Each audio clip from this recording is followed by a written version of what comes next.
உள்ள நுழைஞ்சிட்டாங்க, சீனா வந்து எல்லை பகுதிகளை பிடிச்சிட்டு இருந்தாங்கன்னு சொல்லிட்டு ஒரு யாரோ ஒருத்தர் எனக்கு ஃபோன் பண்ணி, சார் மிக முக்கியமான ஒரு இன்டர்வியூ ஒன்று போயிட்டு இருக்கு சார், தயவுசெய்து டிவி ஆன் பண்ணி பாருங்க அப்படின்னாரு.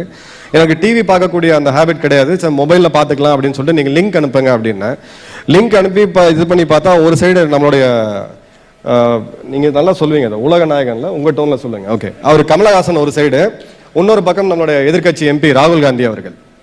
சரி, ரெண்டு மிகப்பெரிய அறிவாளிகள் பேசுறாங்க, என்னதான் பேசுறாங்க அப்படின்னு பார்த்து நான் கேட்கும்போது அவர் வந்து சொன்னாரு, சீனா வந்து ஒரு கிட்டத்தட்ட நான் வந்து பேசிட்டு இருக்கேன், ஒரு 2000 ஸ்கொயர் கிலோமீட்டர் வந்து பிடிச்சிட்டாங்க அப்படின்னு சொல்லிட்டு. 2000 சதுர கிலோமீட்டர் கல்வான்ல இருந்து நீங்க அப்படியே எண்ணிட்டு மேப்ல, கூகுள் மேப்ல ஒரு 5வது படிக்கக்கூடிய மாணவன் ஒரு கோடு போட்டு அவன் புத்தி யூஸ் பண்ணா தெரியும் அதை லேவை தாண்டி வந்துடும் அப்படின்ட்டு. 2000 ஸ்கொயர் கிலோமீட்டர் பிடிச்சி நாங்கள் விட்டுட்டு வரோம் அப்படின்னா, இப்போ யூனிஃபார்மை போட்டுட்டு நாங்கெல்லாம் எதுக்கு அங்கே நின்னோம், இப்போ நிற்கிறவங்க எதுக்கு அங்கே உயிரை கொடுத்து நின்று இருக்காங்க, பின்வாங்கி வரதுக்காக உயிரை கொடுத்துட்டு இருக்காங்க. நீங்க பேசுங்க, ராணுவம் கேள்விக்கு அப்பாற்பட்டது கிடையாது, முப்படைகளும் கேள்விக்கு அப்பாற்பட்டது, ஜனநாயக யாருமே கேள்விக்கு அப்பாற்பட்டவங்க கிடையாது. ஆனா கேட்கறதுக்கான ஒரு வேலிட் ஃபேக்டை கொடுங்க, இன்னார் இதை சொல்லியிருக்காங்க அப்படின்னு சொல்லிட்டு. அதுக்கு வந்து கமலஹாசன் வந்து சொல்றாரு, ஆமாமா இந்த போர் முனையெல்லாம் நிறைய மாறி போச்சு, இப்பெல்லாம் வந்து இந்த ஆறுகளெல்லாம் பாய்சன் பண்ணிடுறாங்க, கண்டாமினேட் பண்ணிடுறாங்க, இது பண்ணிடுறாங்கன்னு சொல்லிட்டு. நான் அதுக்கப்புறம் என்னுடைய அந்த நண்பர் லிங்க் அனுப்பிச்ச நண்பருக்கு வந்து என்னோட ரொம்ப நெருங்கிய நண்பர், ரொம்ப சின்ன வயசுலேருந்து எனக்கு அவர் தெரியும். ஜென்ரலாக நான் அவ்வளோ திட்ட மாட்டேன், பட் எனக்கு ஒரு அளவு கோவம் வந்து நான் திட்டுவேன். சரி, ஏன் இதெல்லாம் கேட்டுட்டு இருக்கேன், விட்டுருப்பா, ஃப்ரீயாக விட்டுருப்பானே. இல்லை 10 லட்சம் பேர் பார்க்குறாங்க, நீங்கள் தயவுசெய்து இதை பற்றி பேசுங்க. அப்புறம் யூடியூப்ல போயிட்டு இதுக்காக ஒரு வீடியோ போட வேண்டியதா போச்சு. சைனா பிரச்சனை என்ன, அடிப்படை பிரச்சனை என்னன்றதை புரிஞ்சுக்குங்க. 47 நம்ம சுதந்திரம் வாங்கும்போது மெக்மோகன் அப்படின்ற ஒரு பிரிட்டிஷ் அதிகாரி இந்தியா இதுதான், சைனா இதுதான் சொல்லி பிரிக்கிறாரு.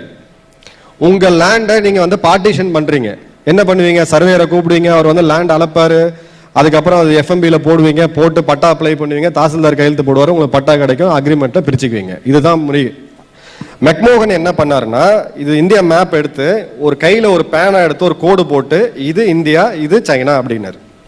அந்த இடத்துக்கு கிரவுண்ட் சர்வே யாருமே பண்ணல. இது வந்து தீர்க்க முடியாத ஒரு பிரச்சனை, அடுத்த 20 வருஷம் ஆனாலும் தீருமான்னு நமக்கு தெரியாது. இதை நோக்கி நாம வந்து ஒரு யுத்தத்தை ஏற்கனவே நம்ம செஞ்சுட்டோம். ஸோ இந்த பிரச்சனையை வந்து இந்தியா தீர்க்க முடியுமா, மோடி அவர்களால் தீர்க்க முடியுமா அப்படின்னா நிச்சயமா முடியாது. ஏன் முடியும், எப்ப ஏன் முடியாது அப்படின்னா, இரண்டுமே பெரிய ஒரு ராணுவத்தை கொண்ட மிக வேகமாக வளரும் நாடுகள். 5வது மிகப்பெரிய பொருளாதாரம், 2வது மிகப்பெரிய பொருளாதாரம், 2வது மிகப்பெரிய ராணுவம், 3வது மிகப்பெரிய ராணுவம்.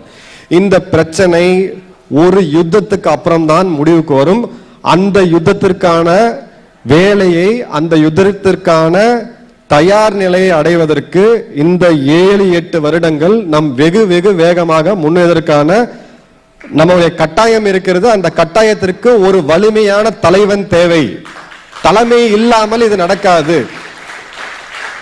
நான் இதை வந்து அரசியல் மேடையா பேசல, நான் எதுவுமே பேசல, நம்ம பாலிடிக்ஸ் நம்ம தனியா பேசுவோம், அதுக்குன்னு தனியா பேசுவோம். அடிப்படையா நான் சொல்ற விஷயம், சீனாக்கு நமக்கு இருக்கக்கூடிய அந்த அச்சுறுத்தல், அந்த கேப்பை நம்ம ஃபில்ஃபில் பண்ணணும்.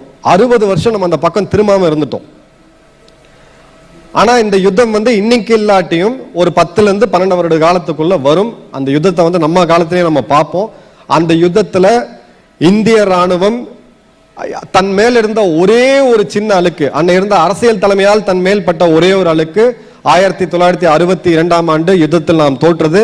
அந்த கரையை முழுவதும் ஒழித்தெழுத்து மீண்டும் வெற்றி பெற்று உலகத்துமே திரும்பி பார்க்கக்கூடிய அளவுக்கு ஒரு வெற்றியை பெற்றுட்டு வருவோம். அதற்கு வந்து டெக்னாலஜி தேவை, அதற்கு வந்து ஆயுதங்கள் தேவை, அதற்கு வந்து நம்ம கூட இருக்கக்கூடிய ராணுவம், ஸ்ட்ராங்கான ராணுவம் தேவை. அதுல மோடி அவர்கள் பண்ண மிக முக்கியமான விஷயம், நம்மளுடைய வீரர்களோட சராசரி வயது அப்படின்றது 30 to 31. ஒரு சீன வீரர்களோட சராசரி வயது விகிதம் 22 to 23. அந்த பனிமலையில 22 வயசுக்கும் 32 வயசுக்கும் ஒரு பெரிய டிஃபரன்ஸ் இருக்கு.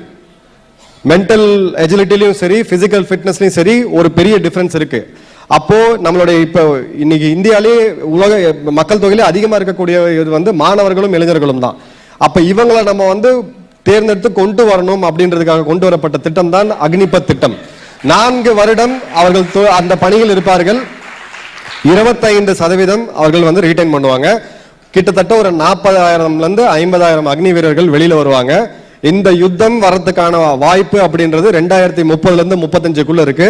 ஸோ 10 வருட காலத்துல வருஷத்துக்கு 50,000 பேர், 10 வருட காலத்துல 5 லட்சம் ராணுவ வீரர்கள் இன்னும் அடிஷனலாக நம்ம கூட தயாரா இருப்பாங்க. இதெல்லாம் இங்க அரசியல் பேசுறவங்களுக்கு புரியாது. இது தொலைநோக்கா பார்த்து இந்த இடத்துல நான் வரணும் இருக்கு. அந்த தொலைநோக்கா பார்க்கக்கூடிய வல்லமையும் அந்த ஆளுமையும் ஒரு நிச்சயமாக ஒரு ஆளுமை தேவை என்றால் அது நம்மளுடைய பாரத பிரதமர் மோடி அவர்களாக மட்டும்தான் இருக்க முடியும்.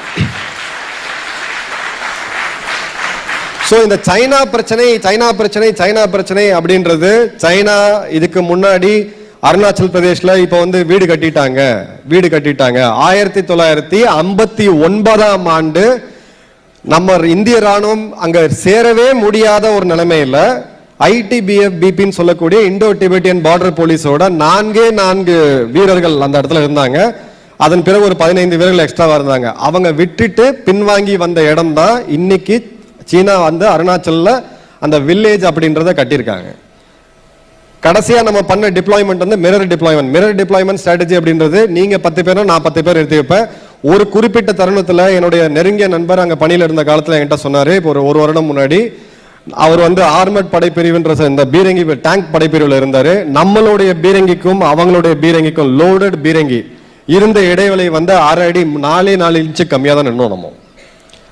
சோ நம்மளோட போஷர் என்ன அப்படின்றத காமிச்சிட்டோம். 62ல இருந்த இந்தியா இது கிடையாது. 62ல இருந்த அரசியல் தலைமை இது கிடையாது.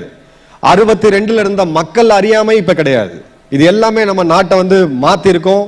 நாடு வெகு வேகமாக வளர்ந்திருக்கிறது. இப்போ டிஆர்டிஓல ஆரம்பித்து எல்லா நிறுவனங்களுக்கும் அரசு நிறுவனங்களுக்கும் இத்தனை கோடி ஆயுதங்களை நீங்கள் ஏற்றுமதி செய்ய வேண்டும் என்ற ஒரு மைல்கல்லை நோக்கி நடந்து கொண்டு போயிருக்கிறோம். உலகத்தின் மிகப்பெரிய விமானத்தோட ஆர்டரை இப்ப நம்ம ஏர் இந்தியா ரத்தன் டாடா அவர்கள் கொடுத்ததை பார்த்தோம். 500 விமானங்கள்.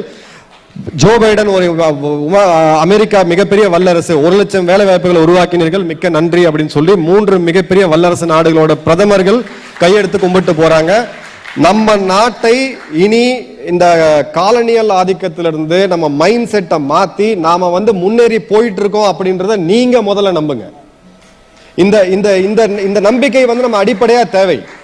இந்தியா ஒரு வீக்கான நாடு கிடையாது. இந்த பிபிசி டாக்குமெண்ட்ரியில ஒரு காலத்துல காமிப்பாங்க, தாராவியில ஆரம்பித்து ஒரு ஒரு ஒரு ஸ்லம்மை அப்படியே காமிச்சு அங்க இருக்கக்கூடிய வறுமையில் இருக்கக்கூடிய மக்களை காமிச்சு அப்படியே கங்கைக்கு கொண்டு போய் ஒரு அசுத்தமான ஒரு கங்கையை காமிச்சு அங்க மகுடி ஊதிட்டு இருப்பார், ஒரு பாம்பாட்டியை காமிச்சிட்டு அப்படியே கொண்டு வருவாங்க. இதுதான் இந்தியா அப்படின்னு சொல்லிட்டு இந்த ரோட்டை விட்டு வெளியில போய் பாருங்க, இந்தியா என்ன வளர்ந்துட்டு இருக்குன்னு தெரியும். இங்க இருந்து கொஞ்சம் இன்னும் தள்ளி போய் பாருங்க, இந்தியா என்ன வளர்ந்துட்டு இருக்குன்னு தெரியும்.